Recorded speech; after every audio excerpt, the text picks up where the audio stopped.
Jammu ಕಾಶ್ಮೀರ್ನ problem ಏನು ಅಂದ್ರೆ ಇಲ್ಲಿ ಯಾರು ನಮ್ಮವರು ಯಾರು ಉಗ್ರಗಾಮಿಗಳು ಅಂತ ಗೊತ್ತಾಗೋದೇ ಇಲ್ಲ. ನಮ್ಮ ಮಧ್ಯೆನೇ ಇದ್ದು ನಮ್ಮನ್ನೇ ತಿಂದು ನಮ್ಮ ತಟ್ಟೆಲ್ಲೇ ಹೊಲ್ಸ್ ಮಾಡ್ಬಿಡ್ತಾರೆ. ನಿನ್ನೆ ಕಾಶ್ಮೀರದ ಪೆಹಲ್ಗಾಮ್ ಅಲ್ಲಿ ಹಿಂದೂ ಟೂರಿಸ್ಟ್ ಗಳ ಮೇಲೆ ಏನು ಅಟ್ಯಾಕ್ ಆಗಿದೆ, ಇದರಲ್ಲಿ ಹೊರಗಿನ ಪಾಕಿಸ್ತಾನದವರ ಕೈವಾಡಕ್ಕಿಂತ ನಮ್ಮ ದೇಶದ ಒಳಗೆ ಇರುವಂತಹ ದೇಶ ದ್ರೋಹಿಗಳ ಕೈವಾಡವೇ ಹೆಚ್ಚಾಗಿರುತ್ತೆ. ನಮ್ಮ ದೇಶ ಪಾಕಿಸ್ತಾನವನ್ನೇ ಎದುರಿಸಬಹುದು, ಚೀನಾವನ್ನೇ ಎದುರಿಸಬಹುದು, ಆದ್ರೆ ನಮ್ಮೊಳಗೆ ಇರುವಂತಹ ಹರಾಮ್ ಖೋರ್ಗಳನ್ನ ಎದುರಿಸೋಕಾಗೋದಿಲ್ಲ. ಒಂದಿಬ್ರು ಯೂನಿಫಾರ್ಮ್ ಹಾಕೊಂಡು ಗನ್ ಇಟ್ಕೊಂಡು ಬರ್ತಾರಂತೆ. ನೀನು ಹಿಂದೂನಾ ಅಂತ ಕೇಳ್ತಾರಂತೆ.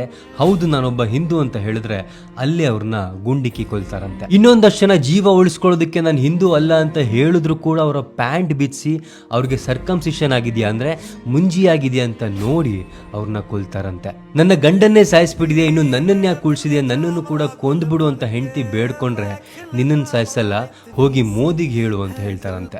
ಇವೆಲ್ಲವನ್ನು ನೋಡಿದ್ರೆ ನಿಮ್ಗೆ ಕಾಶ್ಮೀರಿ ಫೈಲ್ಸ್ ನೆನಪಾಗಲ್ವಾ? ಆ ಸಿನಿಮಾದಲ್ಲಿ ಕಾಶ್ಮೀರಿ ಪಂಡಿತರನ್ನ ಎಷ್ಟು ಕ್ರೂರವಾಗಿ ಸಾಯಿಸಿದ್ರು ಅನ್ನೋದನ್ನ ತೋರಿಸಿದ್ರು. ಆದ್ರೆ ಈಗ 2025ರಲ್ಲೂ ಆರ್ಟಿಕಲ್ 370ನ ತೆಗೆದ ಮೇಲೂ ಕೂಡ ನೀನೊಬ್ಬ ಹಿಂದೂನಾ ಅಂತ ಕೇಳಿ ಅವ್ರನ್ನ ಶೂಟ್ ಮಾಡ್ತಾರೆ ಅಂದ್ರೆ ಅಲ್ಲಿಯ ಪರಿಸ್ಥಿತಿ ಹೇಗಿತ್ತು ಅನ್ನೋದನ್ನ ನೀವೇ ಥಿಂಕ್ ಮಾಡಿ. ಸೊ ಈ ತರದ ಇನ್ಸಿಡೆಂಟ್ ಆದಾಗ ಎಲ್ಲಾ ದೇಶಭಕ್ತರು ಕೂಡ ಒಂದಾಗಿ ಇದನ್ನ ಖಂಡಿಸೋಣ. ಈ ಅಟ್ಯಾಕ್ ಅಲ್ಲಿ ಸಾವನ್ನಪ್ಪಿದವ್ರಿಗೆ ಶಾಂತಿ ಸಿಗ್ಲಿ ಅಂತ ಕೋರೋಣ. सरसों से भरे खलियान मेरे जहां झूम के भंगड़ा